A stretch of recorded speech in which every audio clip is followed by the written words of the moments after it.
네, 안녕하세요. 여러분들은 안녕치 못하죠. 여러분들에게 위로의 말씀과 함께 뭐 이번이 인생의 끝은 아니죠. 그러니까 계획한 대로 계속 밀어붙이시기 바랍니다.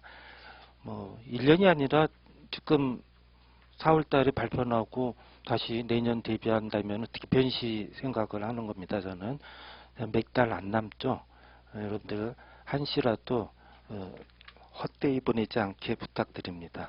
한편으로는 또 제가 팀장님한테 들었는데 사시 준비하시는 분도 제법 있다고 들었는데요. 사실 딱 한 달 남았죠. 이번 제 진도별 사례 진삭이라고 하는데 사시 문제도 빠짐없이 해놨는데 유령 팁 사시 같은 경우는 지금 교차 출제되고 있는 건 아시죠? 법원 행시나 법원 사무관이나 특히 변호사 시험 출제위원이 같습니다. 사법시험이나 변호사 시험. 그렇기 때문에 작년 재작년 나왔던 사시 문제를 굳이 똑같은 문제는 나오기 힘들 겁니다. 사시 준비생분들한테 말씀드리는 겁니다. 최근 올해 또는 작년, 재작년에 변호사 시험에 기출 내지는 모의 문제 거기에 집중해 가지고 준비하시고, 그리고 전반적으로 최근에 어떤 시험 문제 경향 중 최근에 몇 달 전 판례 중요한 것들은 출제위원들 좀 힘들지만은 문제은행에서 빼질 않고 직접 만들어서도 출제를 하고 있는 상황이니까 작년 가을 내지는 올 한 4월 정도까지 판례도 중요한 것들은 제가 진도 나가면서 2월 말까지 반영이 됐습니다. 이 사례집에는. 근데 2월 19일, 그 다음에 3월 10일, 4월 28일, 오늘도 그 판례 확인하다가 좀 늦었는데요. 나올 수 있는 부분은 한 10점, 100점으로 간단하게 판례의 쟁점하고 사실관계를 말씀드리고, 저희 어떤 그 편법인데 오늘 일부러 최신 판례는 드리지 않았습니다. 마지막 날 마지막 시간에 드리도록 하고, 최근 판례는 진도 나가면서 예를 들어서 오늘도 국선변호인 관련된 거, 또 소송 조건, 직권조사 해야 된다는 거, 최근 판례 등이 있는데 그 부분에서 한두 줄 정도 여러분 연필로 써두도록 하고 마지막 날 최신 판례는 드리도록 하겠습니다. 밉죠? 미리 주면은 여러분들이 할 것 같은, 미리 주면 또 막상 또 갖고 오지도 않고 쓰레기통에 버리는 그런 일도 있고. 그리고 진도는요 좀 버거울 것 같아요. 첫날이기 때문에 일부러 99페이지까지 잡았는데 내일, 그리고 특히 이 부분은 이제 증거법 관련된 부분인데 공소장 변경에서부터 증거 부분인데 이 부분은 여러분이 최소한 사례 한 10줄 이내죠. 사례 보고 그 쟁점 관련 판례 있으면은 박스 밑에 관련 판례 보고요. 쭉 이쪽에 또 있어요. 저 옆에도 있네요. 보고 특히 사안 해결 정도는 해가지고 하루에 한 30여 문제 다룰 텐데 이건 30몇 문제 될 거예요. 근데 중복되는 문제가 많아요. 검사 공범에 대한 거, 사경 공범에 대한 거 이런 것들을 위주로 중복해가지고 중요한 건 강조를 하고 있는데 사례 보고 쟁점 판례를 보고 사안의 해결 양이 좀 늘어나도 제가 이번 책의 특징 중에 하나는 큰 목차 달아가지고 마지막에 묻는 질문에 대한 설문에 대한 사안에 해결해가지고 1, 2 이런 식으로 자세히 해놓고 있으니까 그 부분은 예습해오면 하루에 한 30분 내지 1시간만 투자하면 예습하지 않을까 싶어요. 여러분들 오전에는 또 다른 강의도 듣고 하여튼 바쁠 텐데 그렇게만 해주면은 이번 어느 정도 효과가 있지 않나. 그리고 아까도 좀 전에 말씀드렸지만은 변시 준비하시는 분들은 사시에서 나왔지만 여러분들한테 아직 안 나온 거, 특히 올 아직까지는 안 나왔죠. 모의고사는 아직 안 봤는데 작년 모의고사라든지 올해 3차에 걸친 모의고사 이 부분들을 내년에 집중적으로 A급 이상으로 준비하시기 부탁을 드립니다.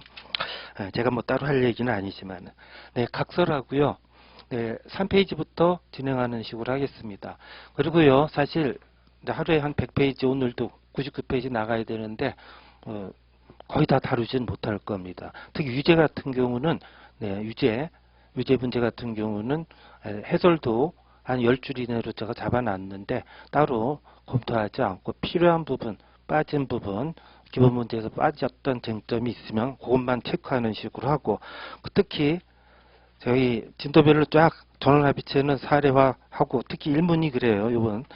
그런데 나올 가능성이 좀 적다 해서 마이너스급, C-급 같은 경우 해설이 잘 돼 있으니까는 판례 내용만 위주로 체크하고 중요한 부분 위주로 진행을 하도록 하겠습니다. 그래도 아마 시간이 좀 쫓길 거예요. 네. 그래서 내일부터는 저녁 먹을 시간이 되나 모르겠네요. 6시 40분부터 하는 것에 반대하시는 분 손 들어보세요. 전원일치 한 걸로 하겠습니다. 네, 40분부터 해서 20분 정도 좀 시작하겠습니다. 보니까 사시 변시 준비하시지 않고 다른 거 준비하시는 분도 없지 않네요. 네, 진행하도록 할게요. 먼저 1문. 1문은 전원합의체 때문에 네, 사실관계를 기초로 해서 출제를 해놨는데, 여러분들 최근에 그 판례 백선이라는 게 나온 게 있었습니다. 특히 로스쿨과 관련된 부분들이 한 40명의 교수가 모여가지고 만들어낸 게 있는데, 거기에 있는 문제들은 거의 빠짐없이 해놨는데 그 판례 평석하시는 게 있어요. 그래가지고 혹시나 싶어서 마이너스급, C-급 정도로 정리해 둔 겁니다. 6조의 문제입니다. 네, 변시 준비하시는 분들은 우리 법 6조, 즉 1문입니다. 이와 관련해 가지고 관련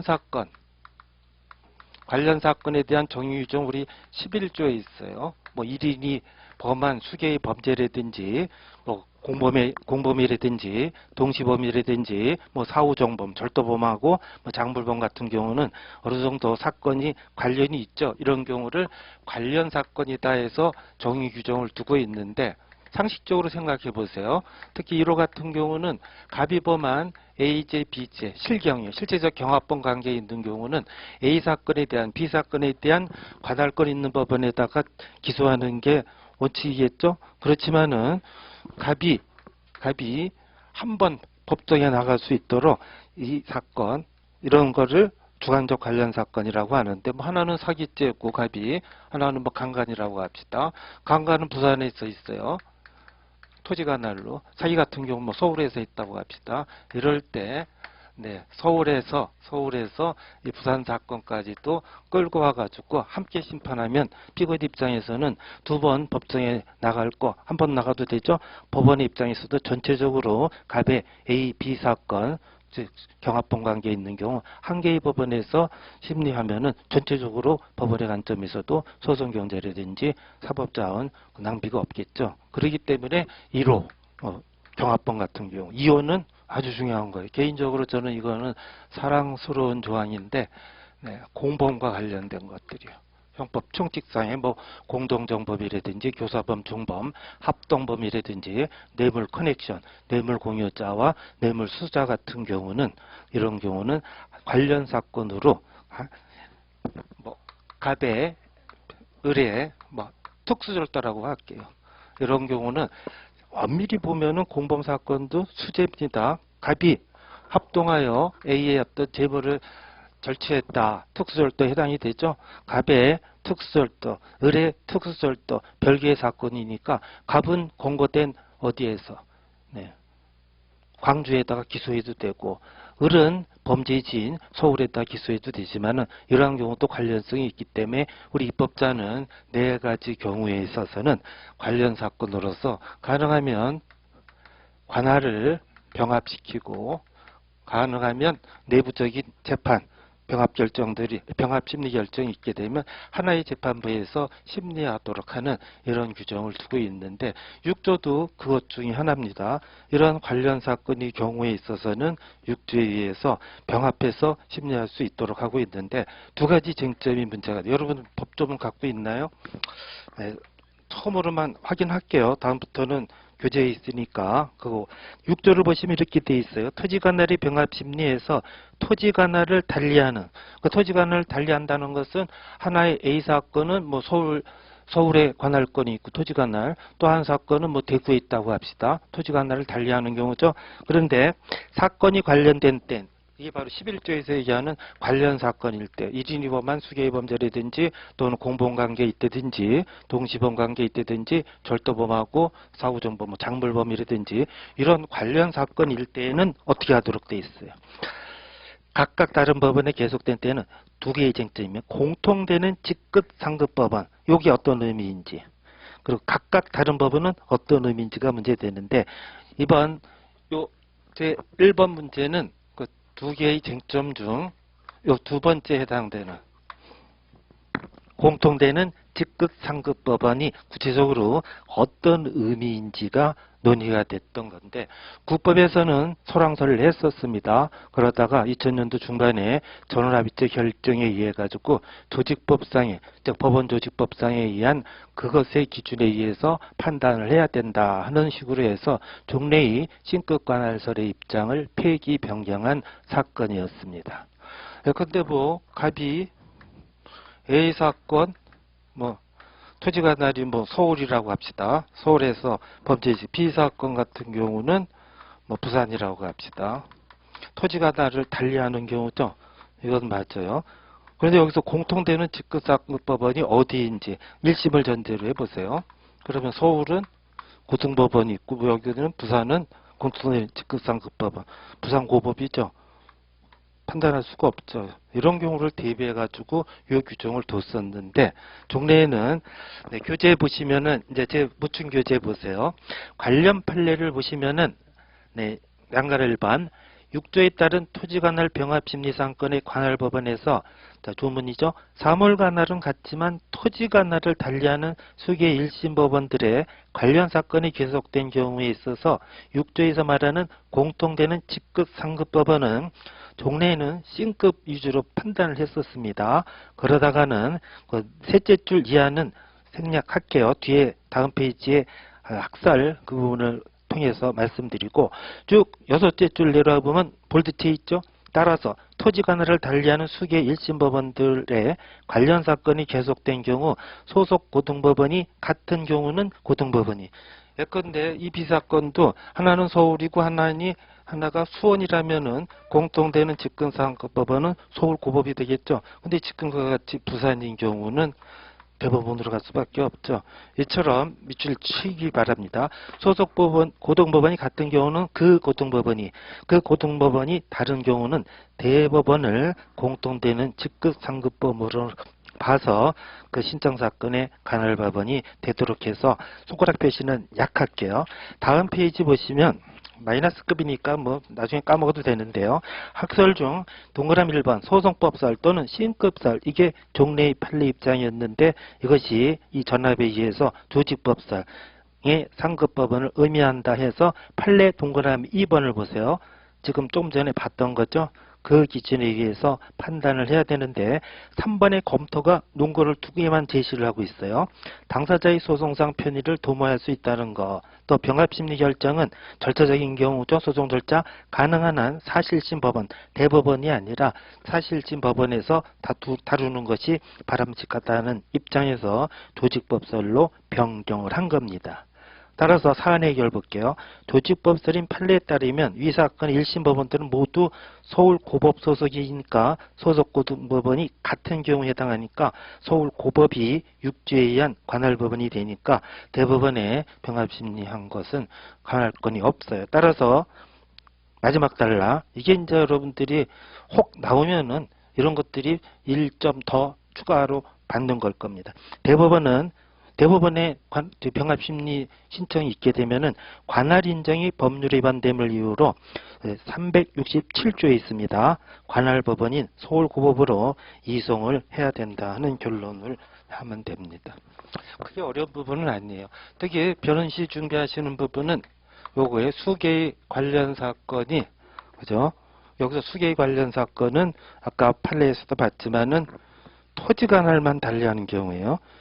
사물관할, 하나는 합의부고 A 사건이 뭐 단기 1년 이상의 중범죄고 하나는 단독 판사 관할 사건이고 합의부 관할 사건인 경우는 6조가 적용되지 않는다는 게 90년도 대법원 결정인데 항소심과 관련해서는 내가 사물 관할을 달리해도 6조가 적용되도록 규칙 기본소득을 찾아보면 있어요. 규칙 4조의 2에 규정이 있다는 거를 조심을 하시면 됩니다. 항소심에서는. 네, 거기까지만 해도 돼요. 부담 없이. 5페이지 두 번째 문제입니다. 변호사 시험에 2003년 유사 문제로서 대한민국에서 최초로 나왔는데 네, 사법시험 준비하시는 분들은 한 C급 정도는 해두세요. 10점 배점으로. 어떤 분들은 이 문제 나오면 자기가 50점짜리 되겠다 하시는 분도 있었는데 네, 8조 2항이 90년도 중반에 신설이 됐어요.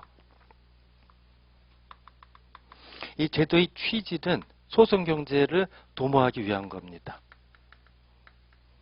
근데 문제는 이 8조 2항이 항소심에서도 적용될 수 있는지 적용되는지. 만일 항소심에서도 적용이 된다면, 항소심에서 적용된다면 8조 2항에서 얘기하는 관할권 있는 법원은 어떤 법원을 의미하는지 이 두 가지가 쟁점이 되는데, 자, 교재 보시면 관련 법률 보세요. 네, 지금 5페이지 그 사례 밑에 관련 법률 보는 겁니다. 사건의 직권이서 2항 단독 사건이 줄입니다. 공소장 변경으로 합의 사건으로 변경된 경우 법원은 결정으로 땡땡 표시해도 돼요.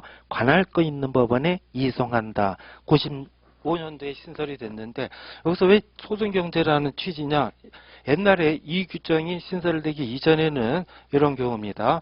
가베이 사건을 그냥 형법이 적용되는 사기, 형법이 적용되는 상습 사기도 네, 단독 판사 관할 사건입니다. 단속 사건으로 검사가 기소를 했어요. 그랬는데 공소장 변경을 통해 가지고 공소장 변경은 공소사실의 동일성이 인정되면 법원은 의무적으로 허가 결정을 내려야 되죠. 이 단독 사건이 상습성이 추가된다든지 형법이 아니라 특정경제 가중 처벌 등에 관한 특별법이 적용되면은 법정형이 엄청 올라가죠. 합의부 사건으로 공소장 변경으로 변경이 되는 경우를 대비해서 이 규정이 없던 시절에는 1심 단독 판사는 공소장 변경을 허가해주고 난다면은 합의 사건으로 변경이 됐죠. 자기 사건이 아니니까는 관할 위반 판결을 선고했어요. 그러면 검사는 다시 변경된 사실로 합의부로 다시 기소를 해야 되는 번거로움이 있었기 때문에 8조 2항을 신설해서 옛날처럼 네, 관할 위반 판결을 선고하지 말고 아예 8조 2항을 직접 적용해 가지고 공소장 변경을 허가하고 난 다음에 단독 사건이 중대한 1년 이상 협의 사건으로 변경된 경우는 단독 판사가 어디로 관할권 있는 법원, 즉 예를 들어서 어디에서 문제가 됐었던 판례냐면 광주에서 문제가 됐었으니까 광주지방법원 단독 판사는 허가 결정을 하고 난 다음에 광주지방법원 본원 합의부로 결정으로 이송을 해가지고 번거롭게 관할 위반 판결하고 검사가 공소장 다시 재작성해가지고 합의부로 기소하는 번거로움을 없애기 위해서 도입이 됐다 해서 소송경제가 취지입니다. 문제는 이게 이러한 현상이 항소심에 이르러서 비로소 이러한 상황이 문제가 됐을 때에는 어떻게 해야 될지 이 규정 8조 2항을 1심에만 제한 적용되는 거로 볼 건지 아니면 항소심에서 비로소 이런 현상이 벌어진 경우도 8조 2항을 적용할 수 있는지 만일 적용된다면 여기서 얘기하는 관할권 있는 법원은 어떤 법원을 의미하는지 이걸 연장해 볼게요. 이런 현상, 그러니까 1심에서 단독 사건으로 유무죄 실제 판단 등을 하고 피고인 등이 항소를 해가지고 항소부가 구성이 될 텐데 항소부는 어떻게 될까요? 단독 사건에 대한 항소부는 지방법원 본원 합의부가 되겠죠. 이게 신급 관할 아닙니까? 대법원, 고등법원, 지방법원. 지방법원은 네, 합의부 사건하고 단독 사건으로 나누죠. 단기 1년 이상 법원조직법 1조항 정도는 알아두세요. 특히 사시 준비하시는 분은 32조 1항 3호가 원칙 규정입니다. 단기 1년 이상의 중범죄, 뭐 강도 사건이라든지 유사강간 2년 이상이죠. 형법사서 보면 강간 사건 같은 경우 등에 있어서는 혼자서 하지 말고 2인 이상 합의체, 보통 우리나라는 3인의 합의부로 구성이 되죠. 신중하게 판단하고